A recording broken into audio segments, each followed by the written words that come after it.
Heard the Learned Astronomer by Walt Whitman, 1819 to 1892.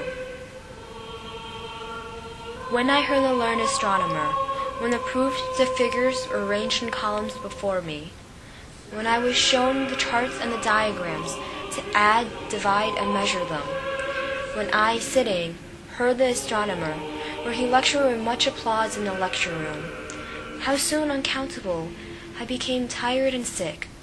To rising and gliding out, I wandered off by myself in the mystical moist night air, and from time to time looked up in perfect silence at the stars.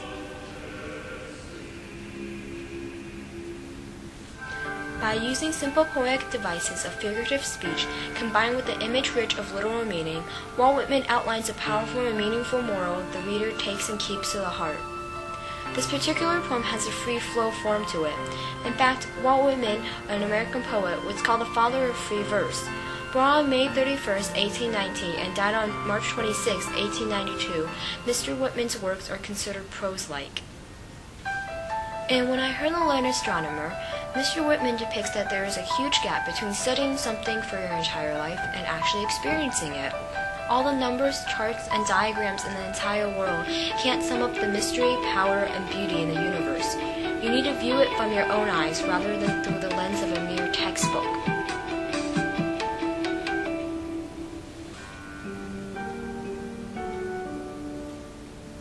Beginning in line 1, there is a slant rhyme because of the two words learned and heard. In turn, this creates an awkwardness in the opening.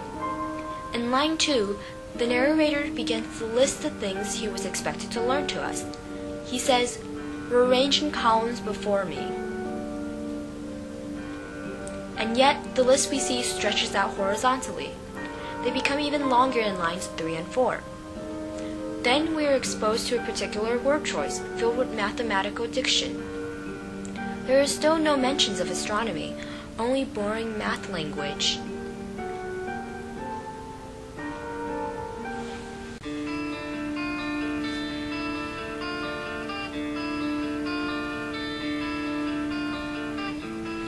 Including line 4, there appears to be a repetition of the word "when" in the first 4 lines. It further shows the drawing on of boring and uninteresting lectures. In fact, it gives it an almost robotic tone, making the learned astronaut seem like your average human.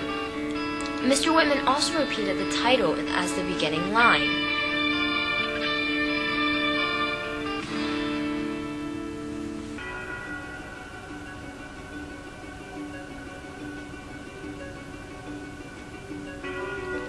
Also in line 4, the narrator is sitting, giving the readers the impression that he's not actually actively participating in something. We also have the scenery with the words lecture room in the poem, telling us that it's indoors and not actually out in nature.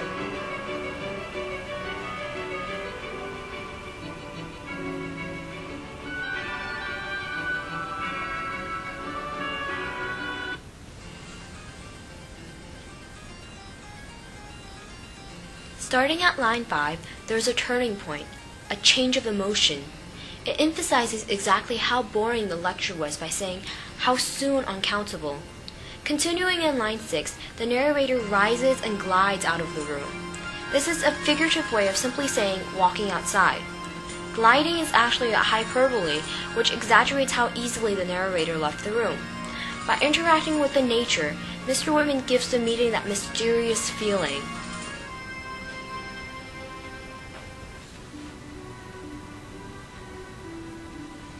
Also, the line says, "I wandered off," pointing to an aimless walk. This is the exact opposite of the preciseness of the learned astronaut with his note-filled lectures. There is no sense of hurrying and stress. There are 2 kinds of stars being described: the astronaut, which can be broken down to numbers and abstract ideas. There's also the real night stars, outside in the silent, infinite sky.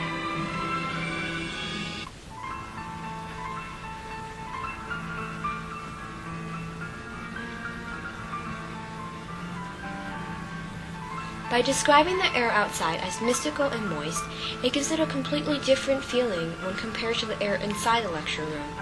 The word mystical also accounts with the previous word rising and gliding. Lastly, the narrator looks up at the stars in silence. There is a completely new atmosphere building. It contradicts the atmosphere in the lecture room of applause, loudness, and complex proofs. Instead, just the peace and quiet of looking up at the stars on a clear night sky is a simple, perfect contentment.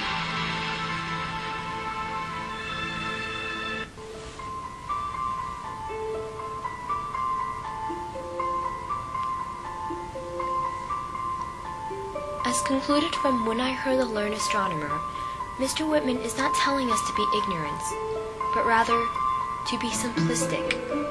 In other words, to use common sense. Sometimes, it's better to just sit back and experience things as they happen, or as they are, rather than taking it into pieces and trying to dissect and analyze it. Sometimes, that's the best method for learning. Just first-hand experience.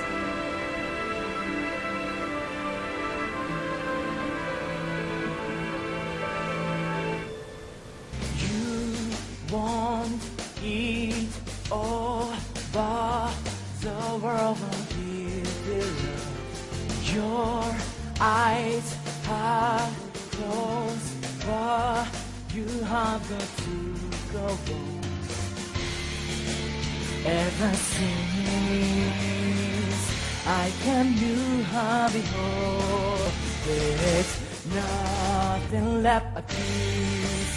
You have got everyone to help you on your way. Nobody cares. 定めつむびと甲子園に続く茨の道もある日歩むなら私はそばにいる。私は言いましょう高らかに